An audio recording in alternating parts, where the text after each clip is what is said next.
episode. In this episode I'm going to be doing Snowcloak, which will be the third part of the 2.4 story as well. Haven't done it before, don't know the tactics, going in blind, so we'll see how well we do.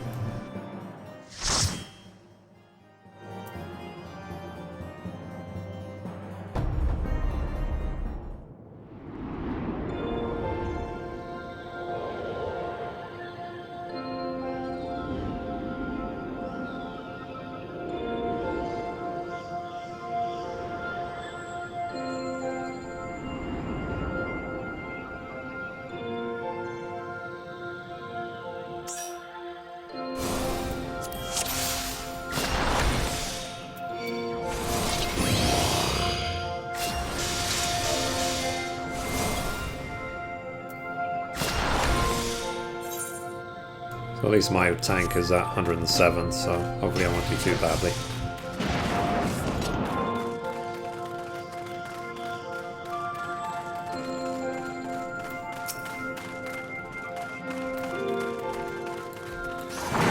One thing as well is that paladins have actually been nerfed, so flash and what's it called? Circle of Scorn have actually been increased in terms of how much threat they generate.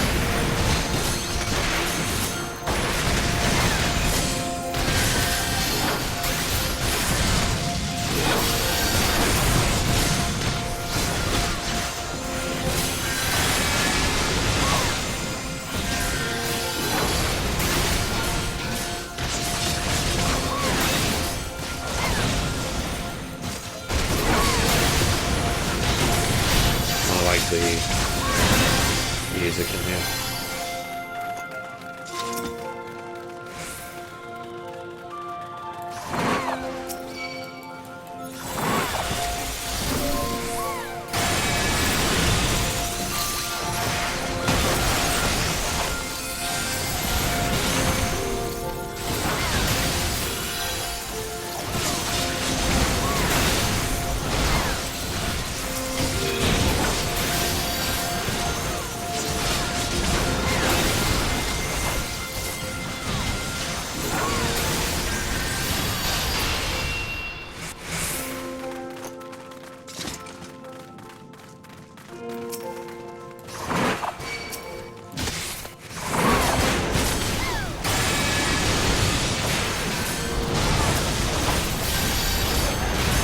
So I think one of the new sort of items that drop in these new dungeons are like green tokens, which can be used to buy any class's level 90 gear set. So if any drop, well, we can see.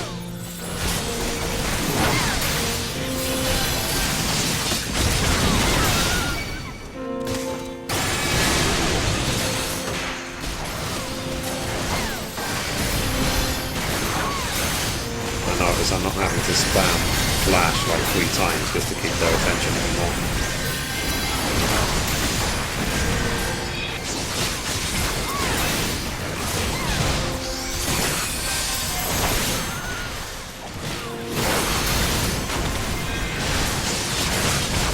Still get instant Qs as a tank, which is kind of funny.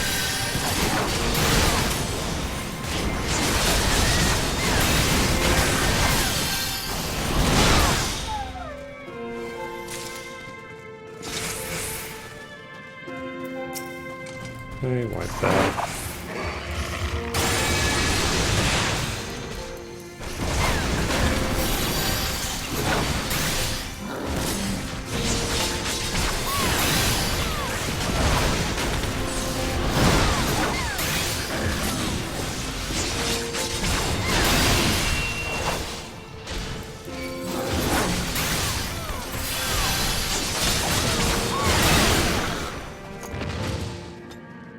Okay, need to pick up the tiny key.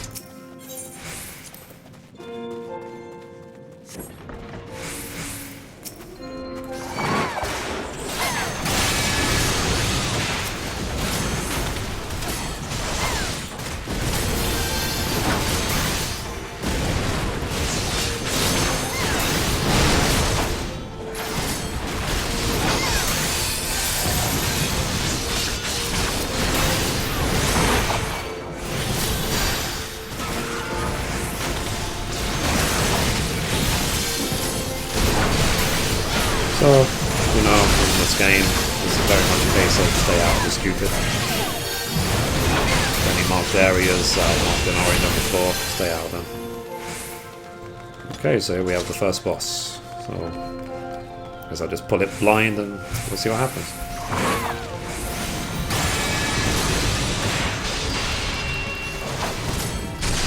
Can't even tell what this is, to be honest.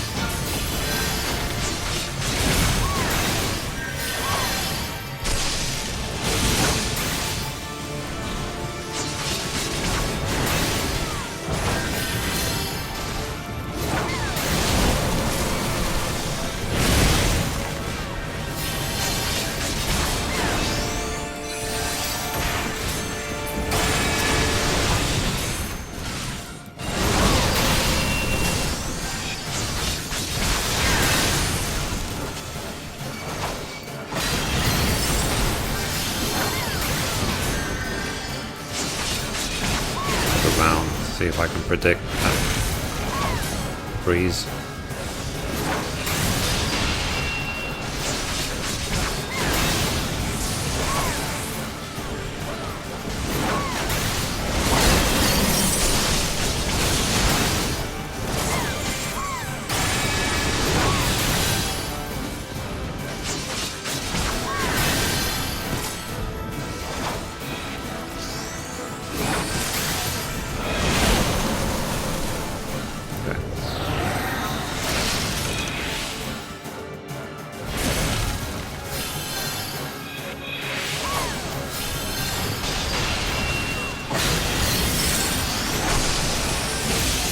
It should be okay. I think we can muscle our way through it.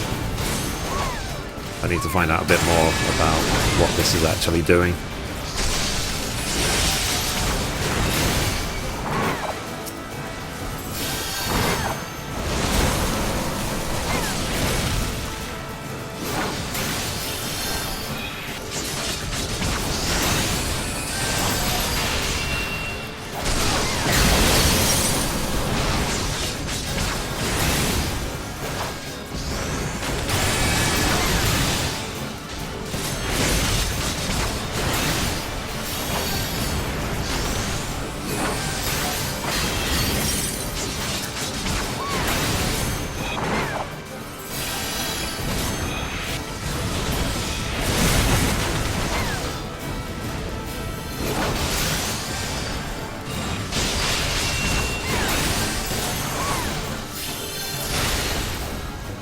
Go, easy peasy.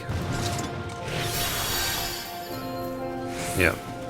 So, like I said, it seems that this dungeon... Wow, look at that. That's awesome.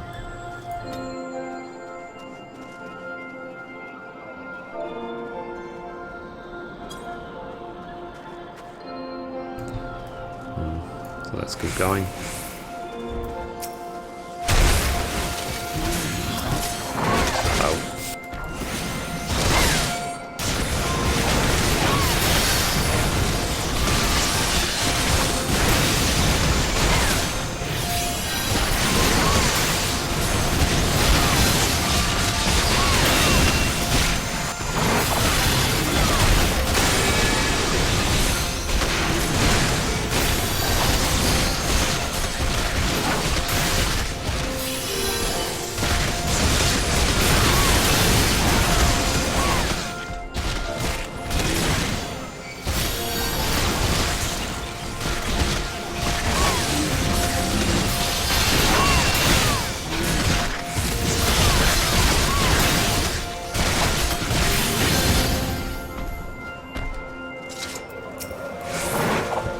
Stay out of the breeze. Yeah,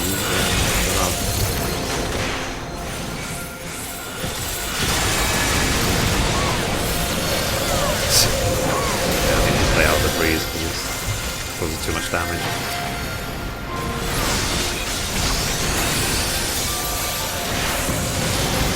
I like that. So I don't have my makeup on for YouTube.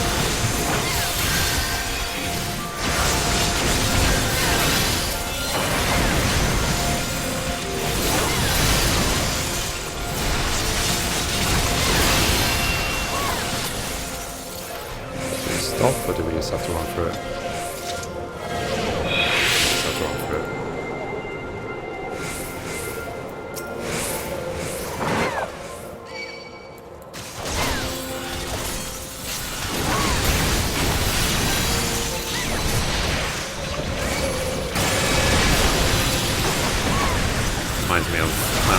gadget around in Final Fantasy X.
Black Mage so that any damage the Black Mage takes goes directly to me. Okay, time for boss number 2. I'm guessing it's a Yeti, given it's called Yeti, and it looks like a Yeti. Yeti.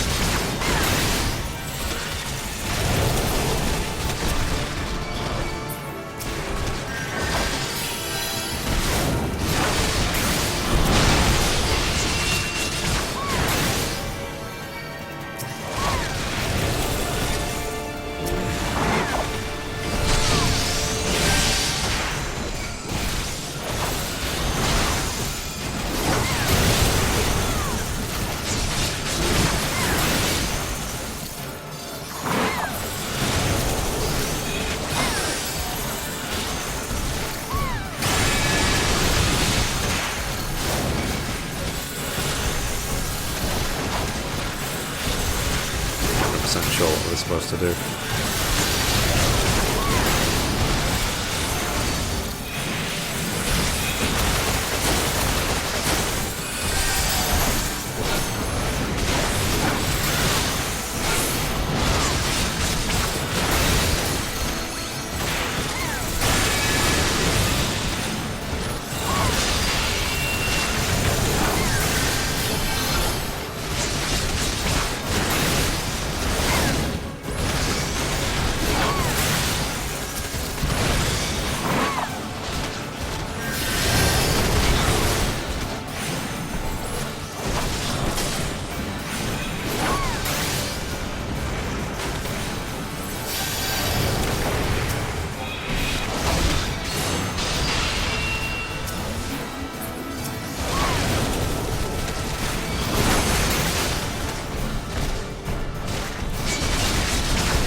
Oh, I see. So the snowballs actually interrupt that big attack, whatever it is.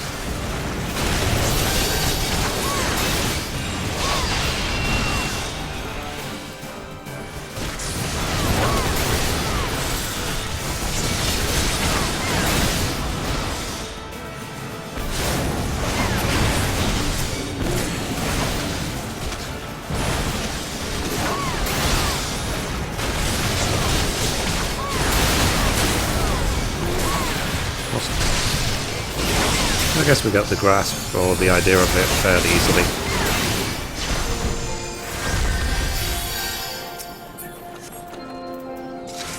Huh.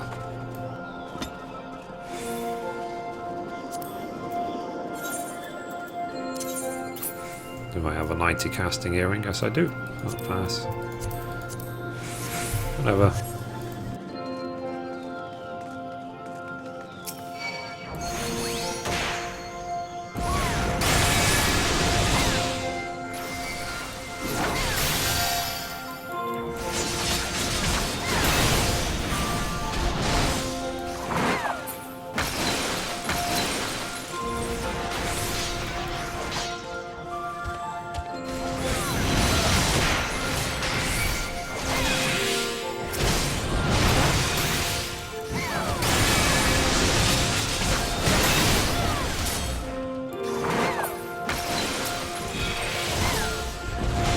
Like I said before, and many of my previous episodes, is that this game really just doesn't let you stand still. It keeps you on your toes constantly.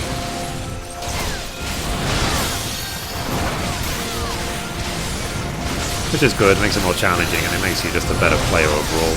Because for years in games it would just be tank and spank, stand still and spam buttons, so at least this requires us to move a bit.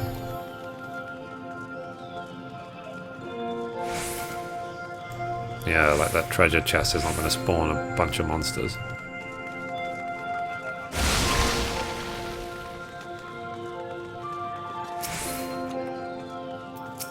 There we go.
Awesome.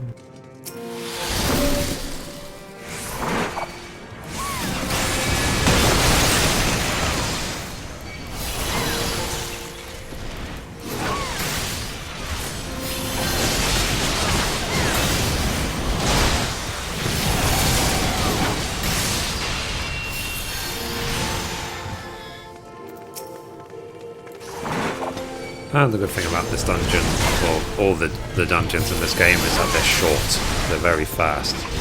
You don't have to feel like you're going to spend forever doing one dungeon.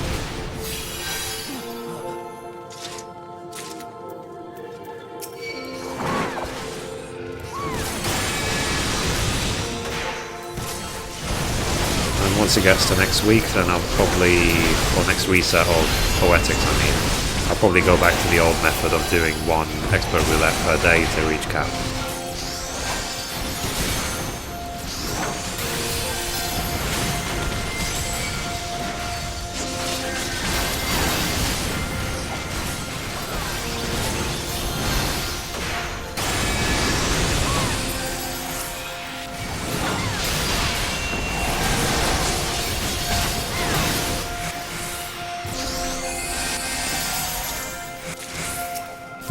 Door to Oblivion. Okay.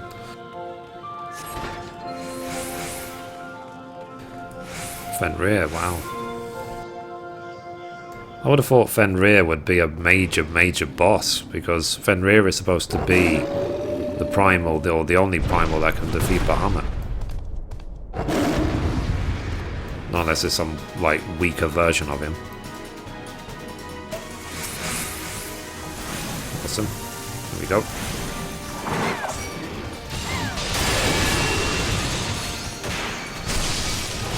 Must be Shiva's aethryte. I can expect a cutscene at the end of this dungeon. It might as well be because of the fact that we suspected it would be Fenrir next. So the fact that the Shiva and Fenrir all at once suggests that the predictions were right. Mr. Happy made a prediction video a very long time ago about the progression of primals. So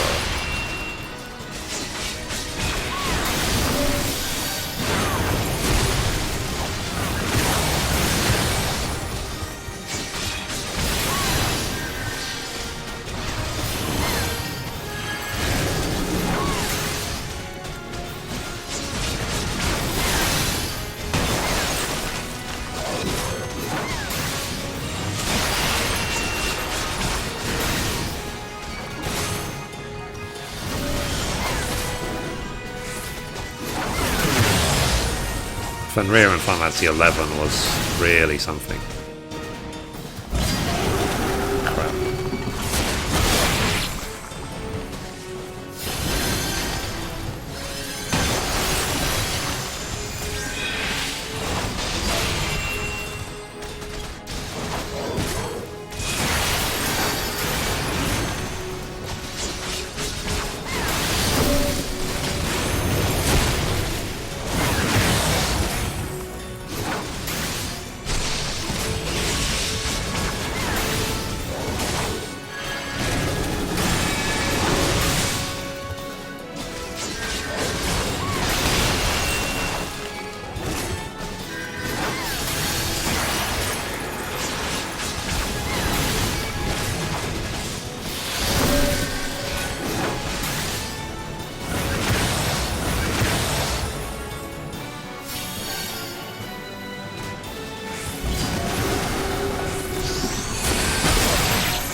I've always been a fan of this music.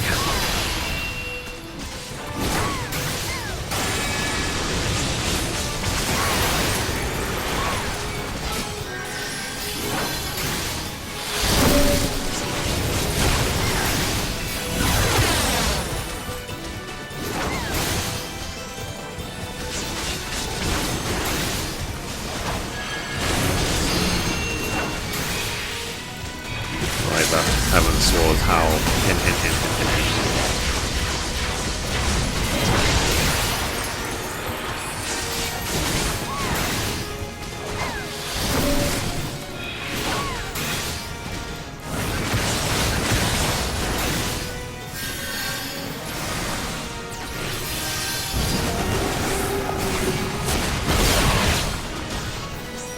Yay.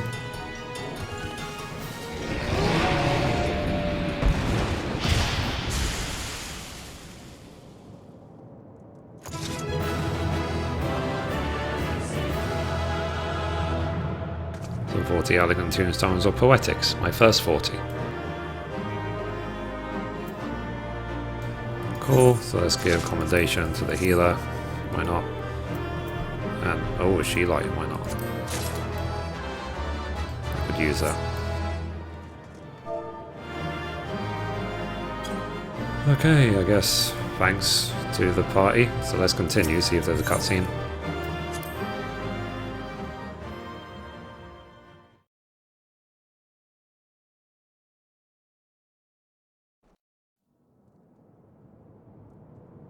The tales do not do you justice, warrior of light.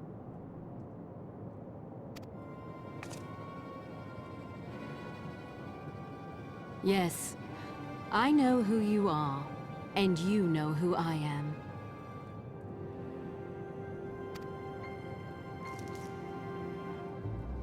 I was given the name Izel, but I earned the name Iceheart.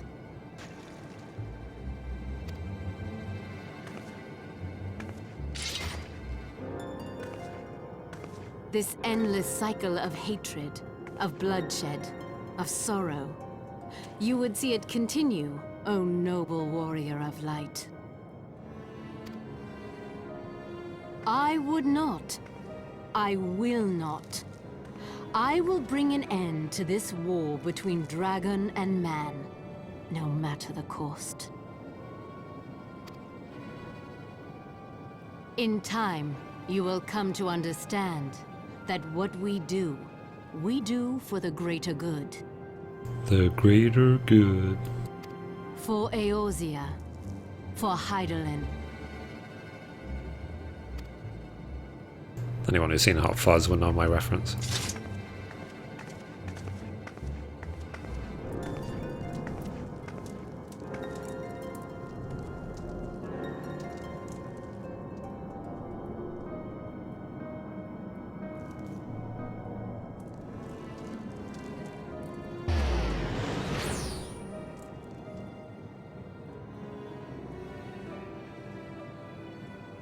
Interesting.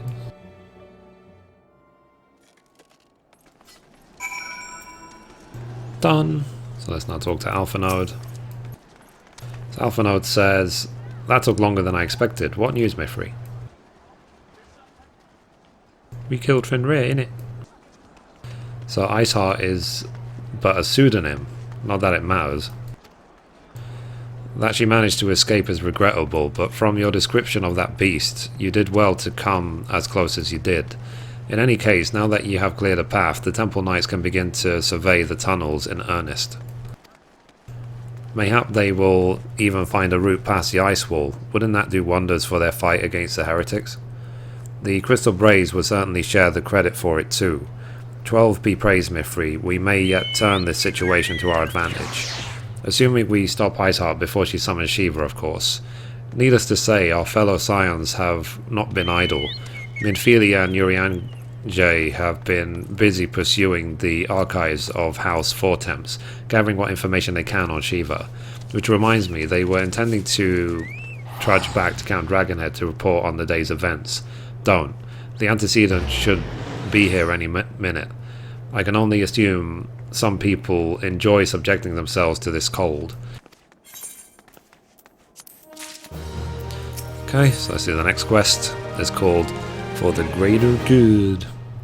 Though not given a small task, Alpha Node can think of no better way to pass the time until Mithrie arrives. Sounds really dodgy.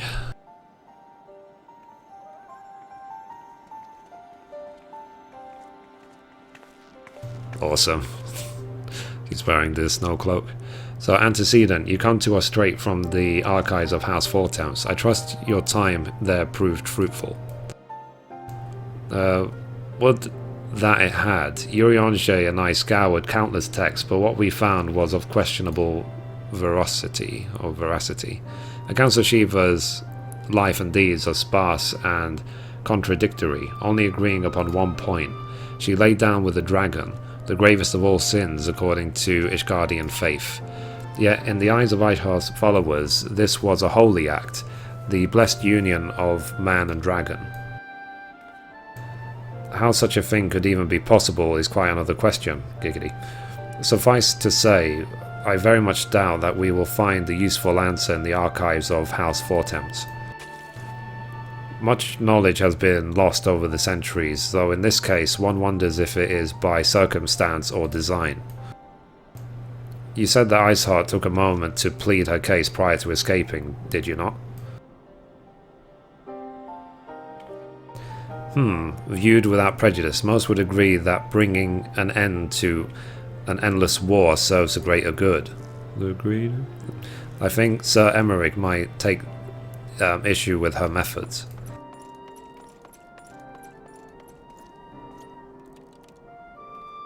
I do not care if a few stragglers manage to escape. Until the sapper confirm that a tunnel is safe, the men are not to search it.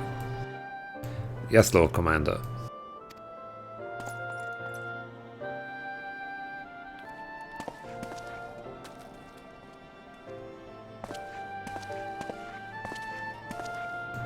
You pursue your foes with less zeal than I expected, Sir Emmerich.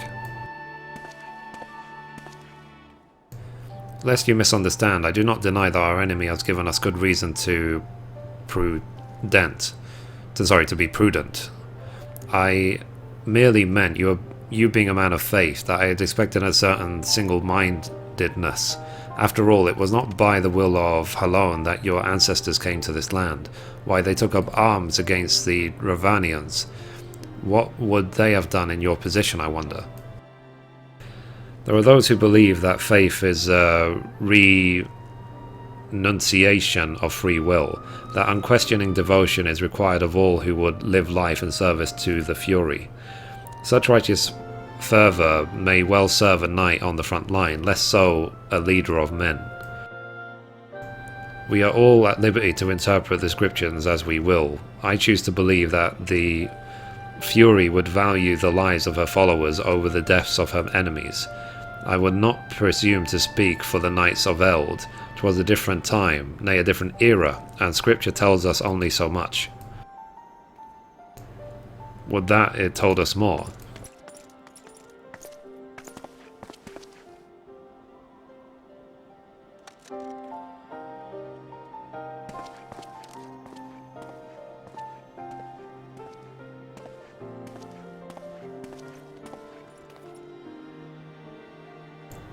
That man is awfully pragmatic for a servant of the Holy See. I welcome trait at the negotiating table, to be sure, less so when one's enemies are making ready to harness the power of a god. Mayhap he does not truly believe that Iceheart's plan will succeed. Truth be told, I too remain somewhat skeptical. Skeptical? I can't even pronounce it. Shiva was real, a living, breathing woman. Of that there can be no doubt. In this respect she differs from every other figure that has been summoned, each of whom was worshipped as a god. The sole exception being good King Mogomog XII.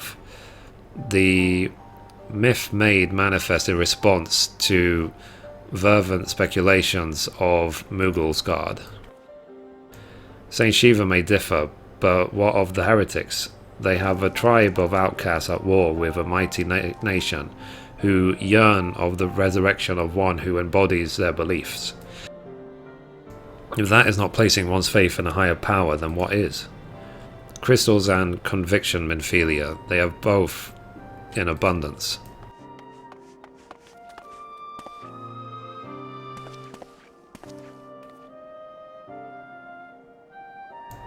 Can that truly be all that is required?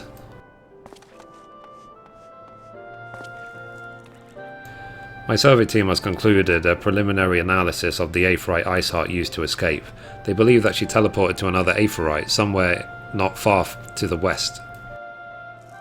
Despite the apparent proximity to the second aethryte, however, they have been wholly unable to detect its presence directly. Unless Iceheart has some means to mask its signal, I can only presume she had it destroyed to prevent us from following her. Without the means to teleport as she did, we have no choice but to search for an alternate route, most likely a tunnel, assuming one exists. Let us not give up on teleportation just yet. One of our colleagues is Charlian and may be able to assist us.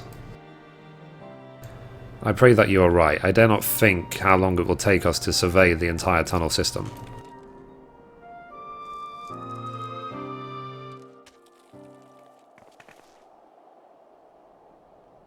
While Mithrie looks into our aethryte problem, I would like to request your assistance with another matter.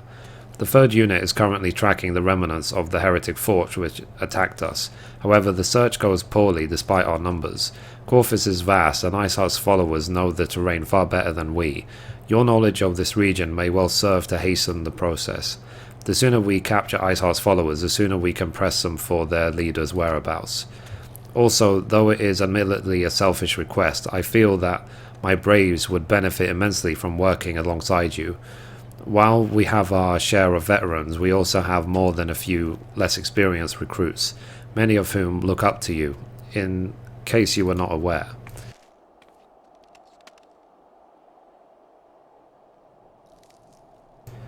Good, I knew you would understand. Yu Has can apprise you of the details. When the task is complete, come and find me at the observatorium. Captain Ilberd and I are meeting there to discuss the latest developments in his investigation.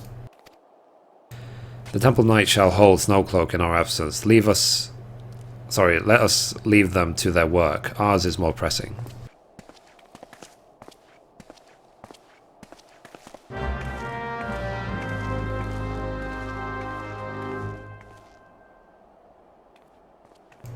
Cool. So let's now talk to Yu Has. So there you are, Mithrie. Commander Le Villeur instructed me to wait for you. Your assistance is most welcome, believe me. Most of the Third hail from Aldar, and for a man accustomed to the feel of sand beneath his boots, the crunch of snow can be rather disconcerting. But to the matter at hand, nary a moment ago I received word that the heretics we seek have been spotted making for Danifen Pass. My braves are already in pursuit, and I should be grateful if you would join them. I myself shall be taking part in the hunt. Never let it be said that I do not earn my coin. Okay, so we have to go back to there. So not a million miles away.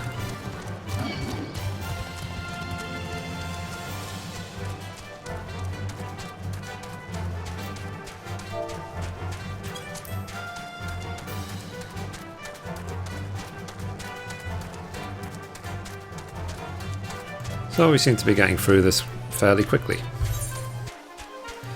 So now that we've done the very first one, we've done Snowcloak, we have to do Sastasha Hard and Sunken Temple to fully unlock Expert Roulette, which I probably will do, to be honest.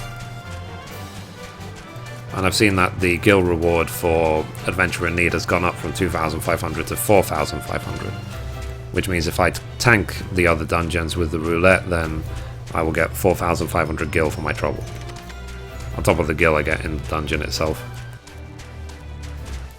Okay, here's third brave unit.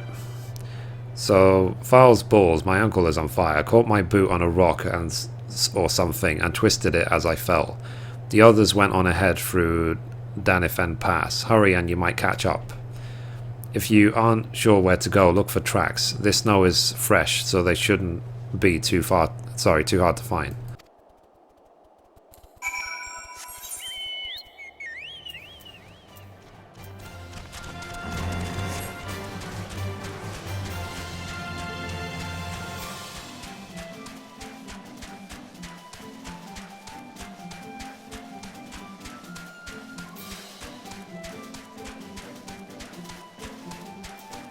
So we're on the Greater Good, so let's see how many quests we have left.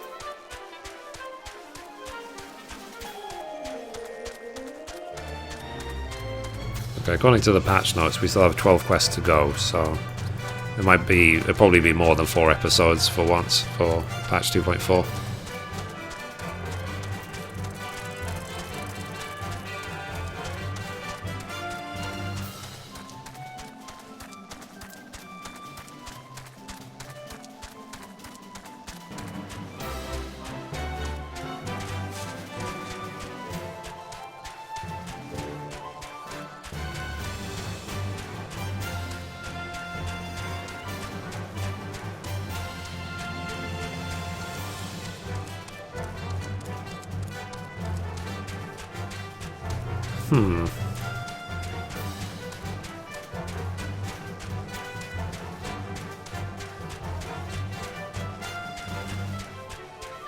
There we go.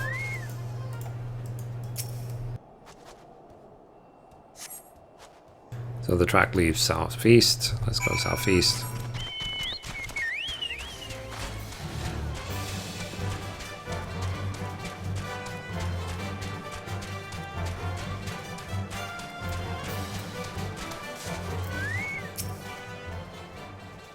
So, Scion, what are you doing here?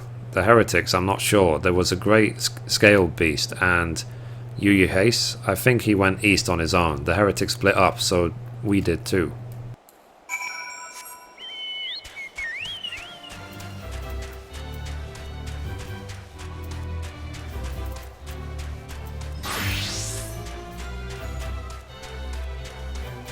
There we go. So I'm just going to wait for my cooldowns before I attack.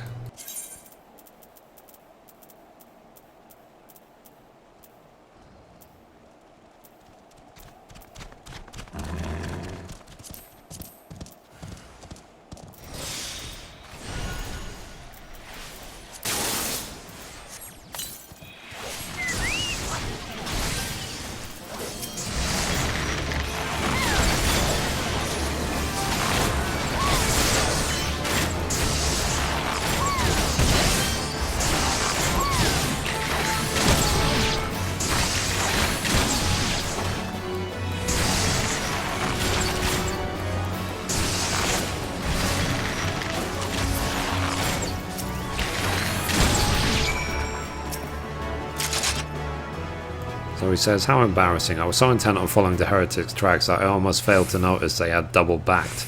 Almost, mind you. One tried to sneak up behind me and got a knife in the gut for his troubles.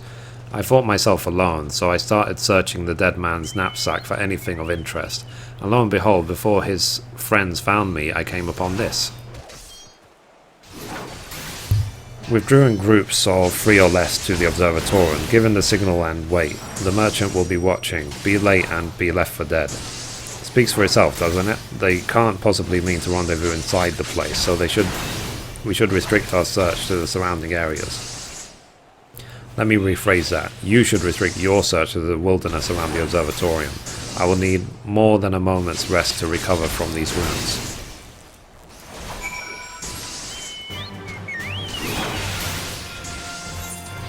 Okay, so we're heading there on the outside.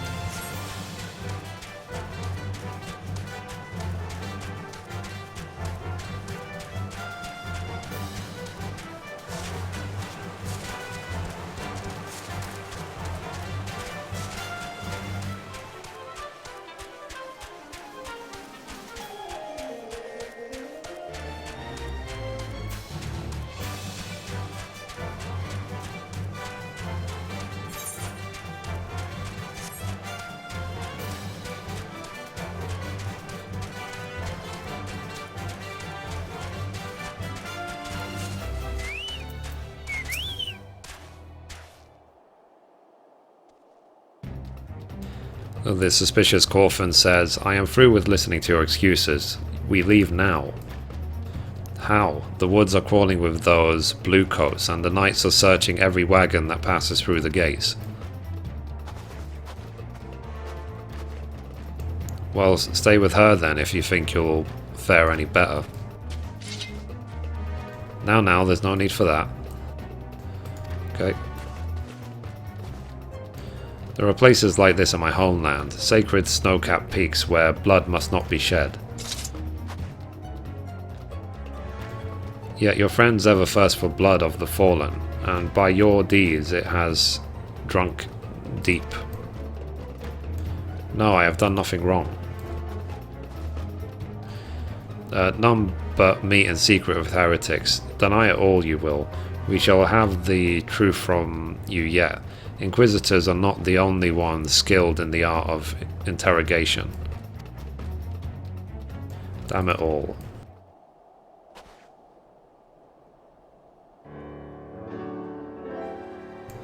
Fancy meeting you here, Mithrie. I presume your work with the Third brought you hither. What a tangled web. Lest you wonder, we came not for the heretics, but for the merchant who has been conspiring with them. He came to our attention during the course of our investigation into the Ivy.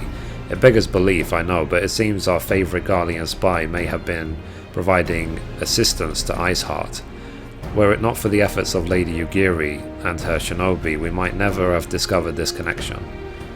Master Ulfanode is too kind. I fear my people and I have done little to aid your search for this spy. We long to strike back against the Empire and weaken their influence in this land, to prevent the tragedy which befell Doma from reoccurring. The days ahead and the work they promise will require a very particular set of skills which I am fortunate enough to possess. If you allow it, I would accompany you until the investigation is complete. That is a most generous offer, Lady Yugiri, one which I gladly accept. Thank you. Though I may disappear for a time, know that I shall never be far, and shall always be watching. A comforting thought. Come, Mithrie, let us wait inside for Captain Ilberd to return and deliver his report.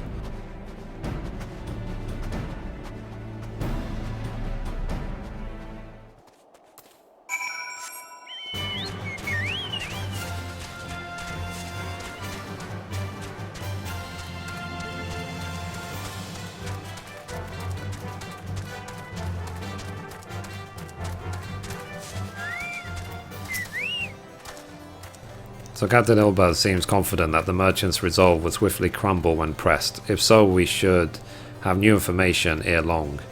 As to whether it will bring us any closer to learning the Ivy's identity, I would rather not say. Given our adversary's cunning, I shall consider us fortunate if we are spared another wild dodo chase.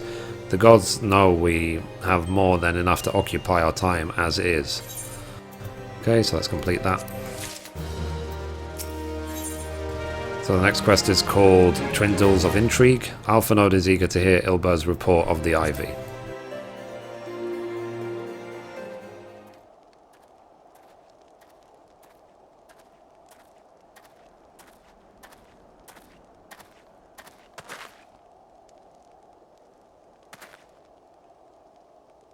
Captain Ilberd, your report, if you will. Aye, Commander. Firstly, with regard to the heretic we captured, I regret to say that the man could tell us naught that we did not already know of Shiva. We have since handed him over to the Ishgardian authorities. Henceforth, the Holy See will pursue the matter independently. Our inquiries concerning the Ivy, however, have proven more fruitful. We have ascertained the channel by which the heretics acquired their information on the shipment routes. Go on. You will recall the flame we first identified as being in the Ivy's employ. From him we were able to trace a trail of conspirators, each taking us closer to his master. Alas, the trail came to an abrupt end. Fearing that the investigation had been compromised, we took necessary steps of detaining all suspected of conspiracy. There were 5 on our list, including a flame stationed at Revenant's Toll. The man's primary duty was to keep an inventory of donations from abroad, the particulars of which he would share with the benefactors, thereby ensuring that needs did not go unfulfilled. By virtue of his role, he was privy to the details of all shipmen bound for the settlement. Needless to say, that included those originating from House Fortemps. He knew the precise route the caravan would take, and he sold that information to a merchant. I think I can guess which one. None other. With a little encouragement, he soon confessed to knowingly aiding and abetting the heretics. Well, that is one mystery solved at least, but what of the Ivy? Are we any closer to prizing off his mask? I dare say we are, Commander. Our relentless pursuit has forced him to commit a grave error. In a desperate bid to cover his tracks, the Ivy resorted to exercising certain administrative powers available only to high-ranking members of the Immortal Flames. If you consider then that our investigation is known to barely a handful of them, the field of suspects is greatly narrowed. You mean to say that the agent is among Roban's innermost circle? Someone who has been with him since the Immortal Flames establishment? 'Tis the most plausible explanation. The infiltration likely occurred during the company's founding, with the groundwork for the act being laid beforehand. To slip into a position of authority unremarked and remain above suspicion all these years. I too was surprised, though I really should not have been. Of the three grand companies, Alda was ever the more vulnerable to infiltration. Both Lindermans and Gridania have long-standing armed forces that lent themselves well to the formation of the Maelstrom and the Order of the Twin Adder. To all intents and purposes, it was the same people, loyal ones, mined under the same leadership, only the banner was different. Not so the Flames. Aldar's military was made up of desperate orders, most of which were glorified mercenary companies that answered only to their own paymasters. Hardly an ideal environment in which to establish something as high-minded as a grand company. The difficulties Roban faced when founding the Immortal Flames are well known. Even after he had convinced his fellow syndicate members to share the cost, there remained a small number of finding enough bodies to fill the ranks. Indeed, and given the pressing nature of the Imperial threat, that meant recruiting every passing sellsword. Amidst the chaos of the founding, it would have been child's play to infiltrate the company. A good deal easier than now, eh? The Immortal Flames have been caught between conflicting interests, the public and the private. Though the monetarists ultimately agreed to support the organization's founding, 'twas out of charity that they did so, but simply self-preservation. Had Nel Vandarnis' ambitions been any less apocalyptic, you may be sure that they would never have risked supplying Roban with an army. 'Tis but a wonder they did not attempt to extinguish the flames the moment the danger had passed.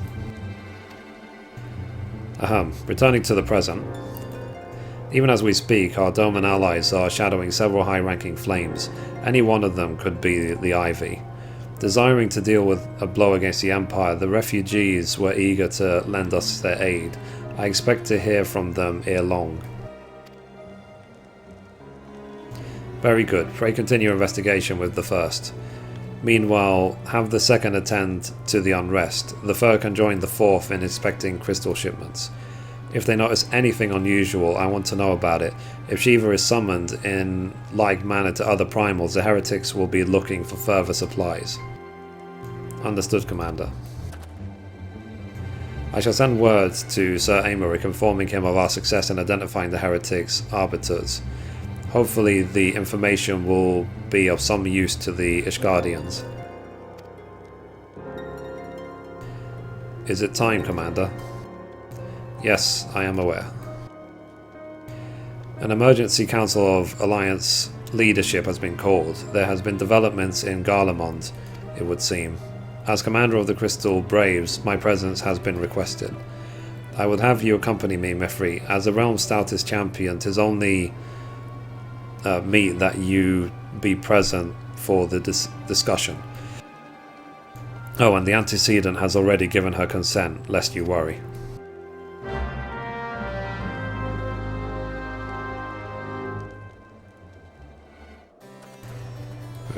Okay, so talk to him again. So, like me, you're doubtless eager to conclude our business with the Ice Heart, but until another path to her sanctum is found, she will remain beyond our reach. Ophelia and the Archons are sparing no effort to secure an alternate route. Until such time as they succeed, I suggest that we give some thought to the realm's other problems. Shall I go on ahead to Gridania in readiness of the coming council? Meet at Nofika's altar, and we shall have make our own way to the Lotus Stand together.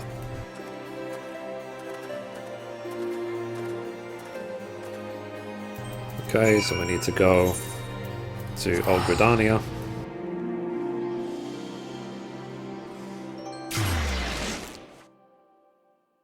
So the Lotus Stand is right next to the Conjurer's Guild, so when I get there I can use the aethryte to teleport straight to the Conjurer's Guild.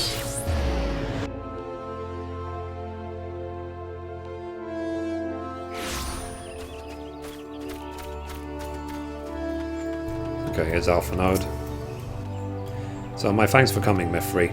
When you are ready, speak with the conjurer yonder. She will show us to the Lotus Stand. The Alliance leaders await you at the Lotus Stand. Will you be joining them now? Yes.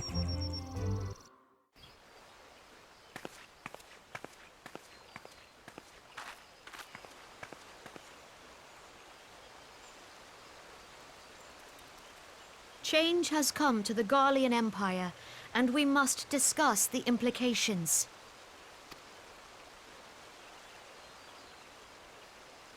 The rumors are true, then? The War of Succession is ended?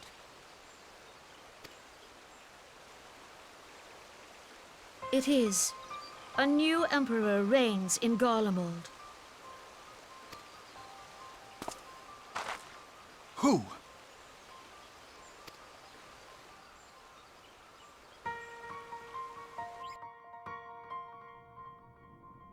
The birth and all too rapid expansion of the Garlean Empire is commonly attributed to the strategic brilliance of Solus Zosgalvis, yet he did not rule alone.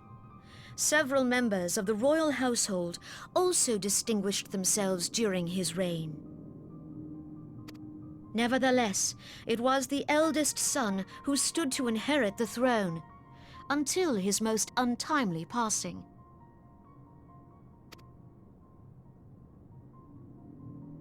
I thought us fortunate when I learned that the Emperor had died without naming a successor. Looks mean.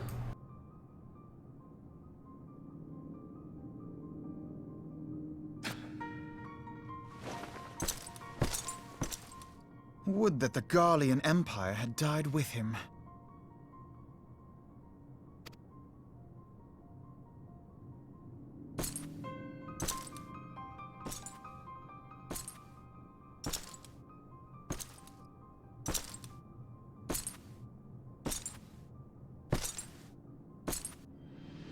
'Twas the grandson and his uncle who had the strongest claims, was it not?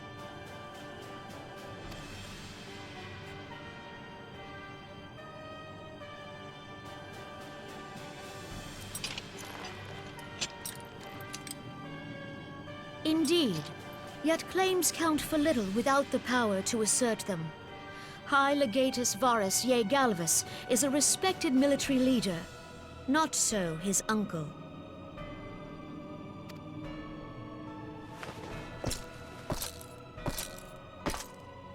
So young Varus has torn the crown from his uncle's grasp and taken his place at the head of the Empire.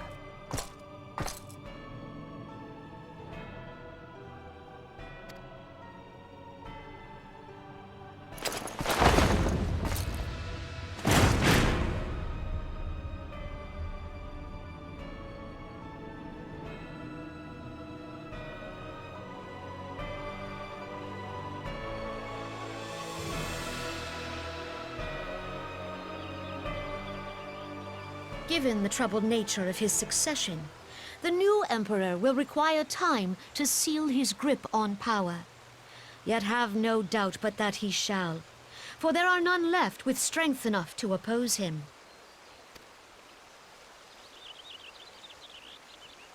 Since the success of Operation Archon, the remnants of the 14th Legion and the forces occupying Alamigo have done naught but fortify their positions.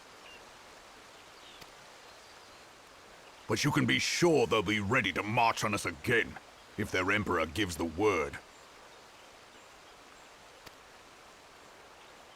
When, not if.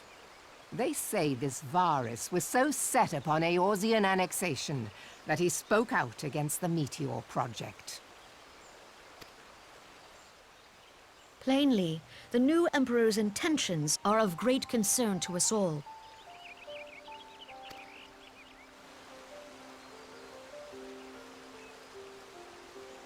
I propose that we set aside the Cartno dispute for the present, and discuss what measures the Alliance might take to prepare for a resumption of hostilities with Garlemald.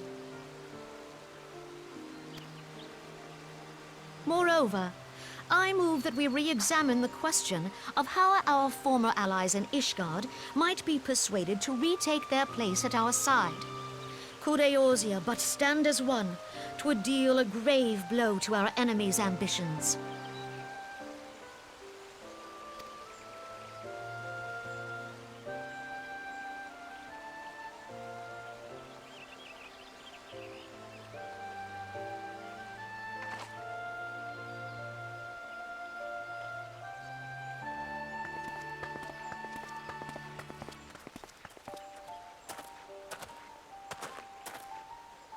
Well, I suppose we should be grateful that they have finally acknowledged the inevitability of Imperial attack.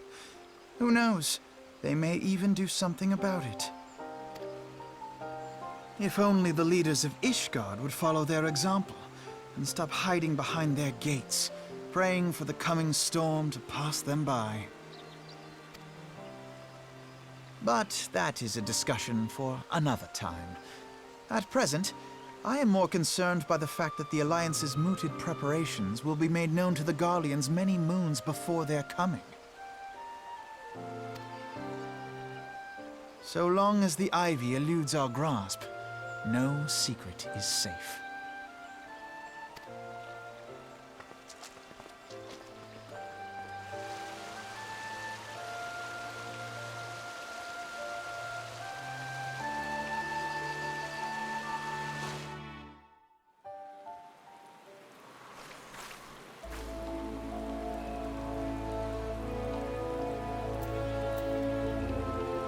Okay, so let's now talk to Alpha Node.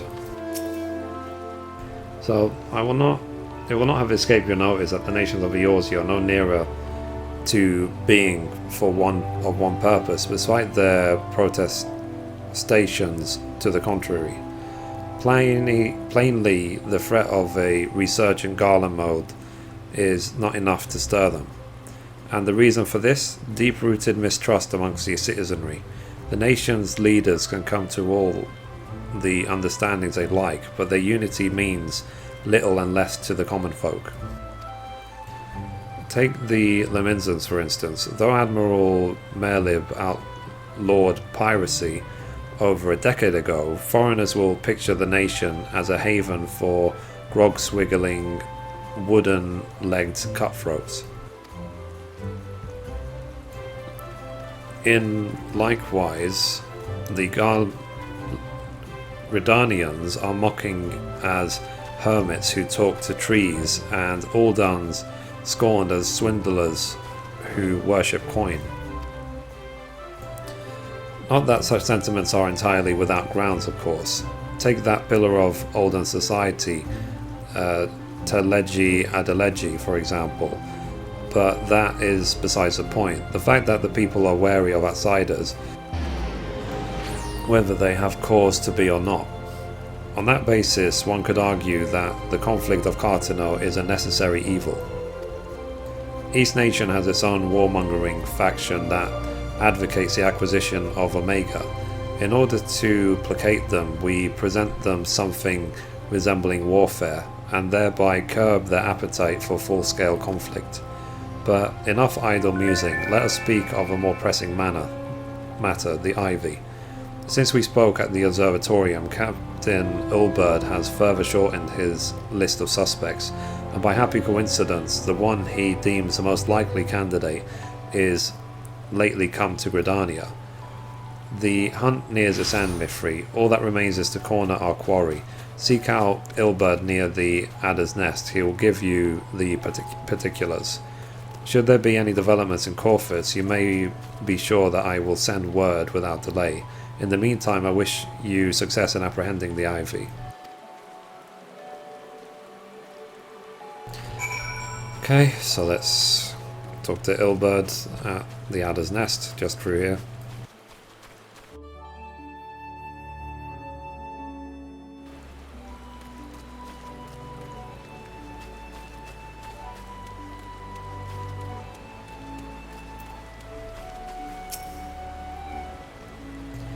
My thanks for coming, Scion. Doubtless the commander has informed you, but we have unmasked the Ivy. From this point on, we must proceed with extreme caution. Okay, so let's complete the quests.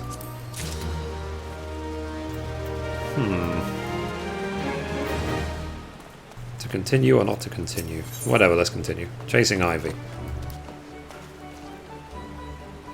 So Ilberd is convinced that he has discovered the Ivy's identity and is preparing to move against the Garlean spy.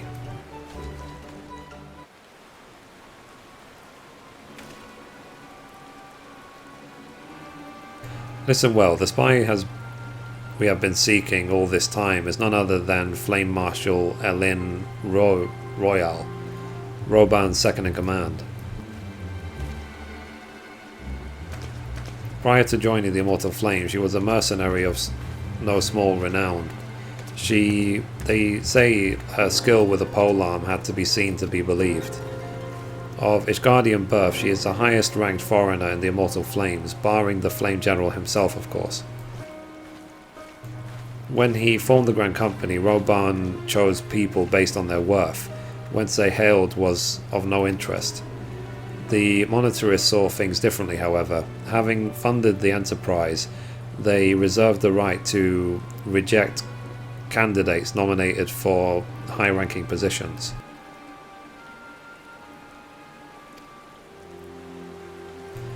And 'twas no secret that they did not favour foreigners, Ishgardians especially, after the way the Holy See forsook the alliance.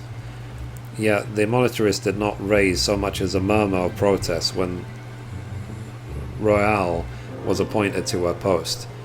Passing strange, is it not? Could it be that the Ivy has some hold over the monetarists?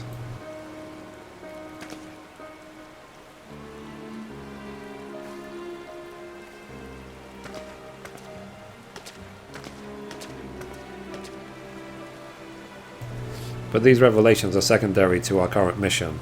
Of foremost interest to us is Royale's presence here now. As you may be aware, it is the duty of the Flame Marshal to command the Immortal Flames in the absence of the Flame General. While Raban attended the Council of Alliance Leaders, she should have remained in the Hall of Flames. The woman has no business being Redania, yet here she is nonetheless, and on some pretense. She is up to something, mark my words. Even as we speak, I have a dozen men trailing the Flames records for evidence of Royale's guilt, but if we can catch her red-handed, we shall have all the proof we need. Which brings me to the plan. I have people watching the city gates, the airship landing and the docks, every point of egress. So you cannot leave without our knowledge. All that remains is to shadow her until she betrays her true purpose. Can I rely upon your eyes, Scion?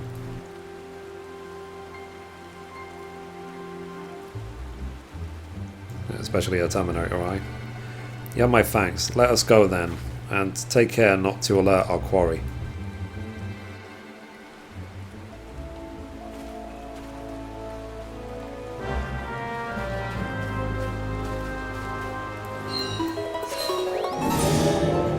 Okay, so we need to talk to Ilberd.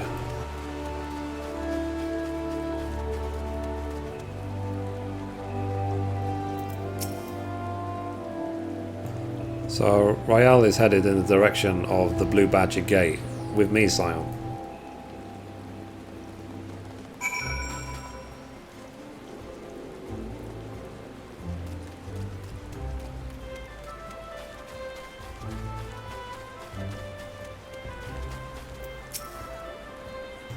So, Royale has entered the Carnal Canopy, meeting someone perchance? Or could it be she means to board an airship? Pray look for her within. If she is not on the upper floor, try the landing area below. One of mine is stationed there, and she may have seen something. Ephemy is her name. I shall remain here in case Royale reappears.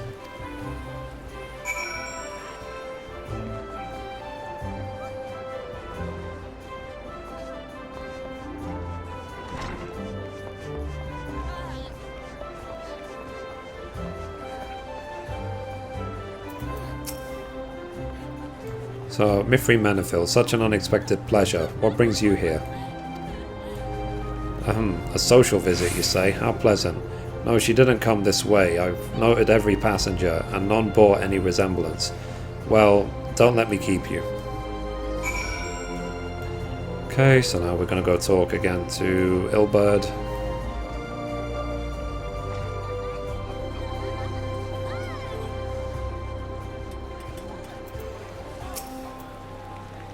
So, nowhere to be seen, you say?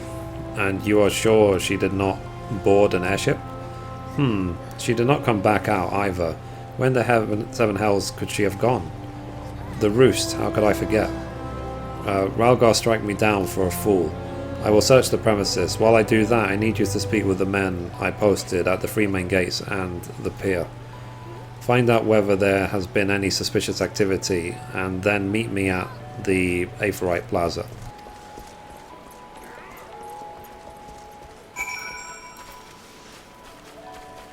Okay.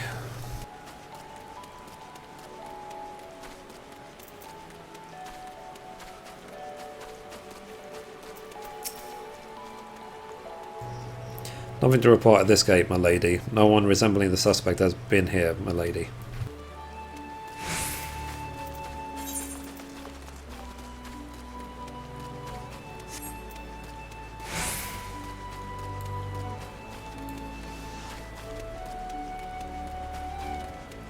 We'll go to the other gate.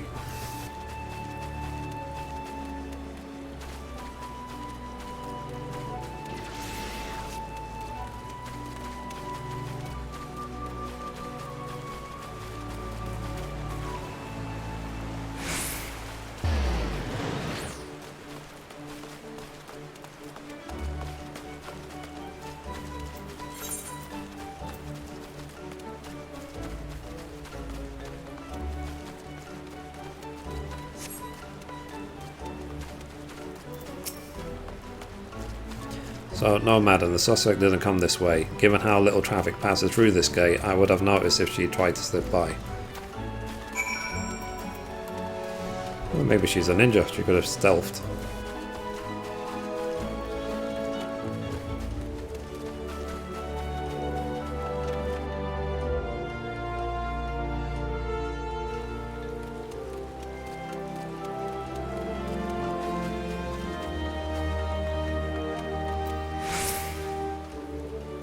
So the suspect, I haven't seen her. Let's check with one of the others. Okay, so the last one is next to the pier. So as quick as to teleport to the Lancers Guild.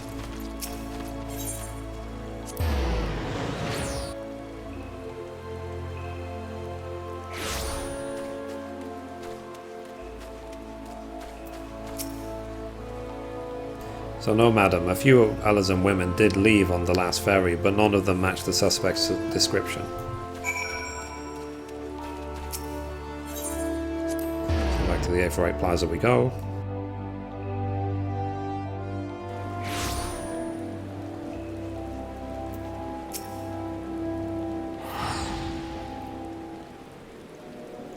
So, well, has there been any sightings?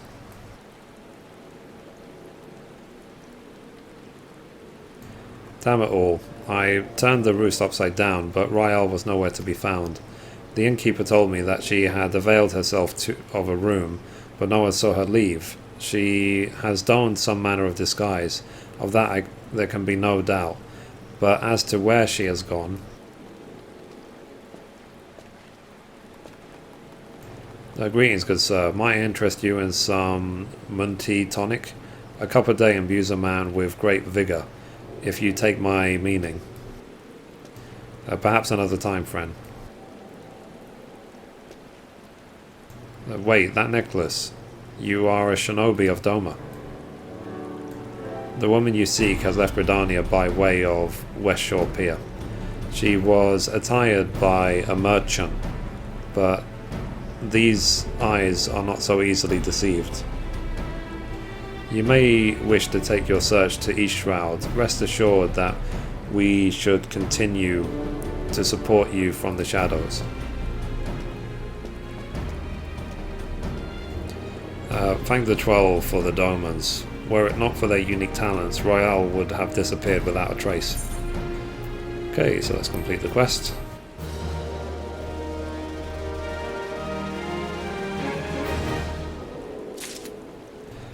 Okay, so I'm gonna leave it at that for this episode, and I'll just see you in part 4 of the 2.4 story mode. So anyway, that's it for this episode. Thank you for watching, and as always, goodbye from me, goodbye from Mithrie.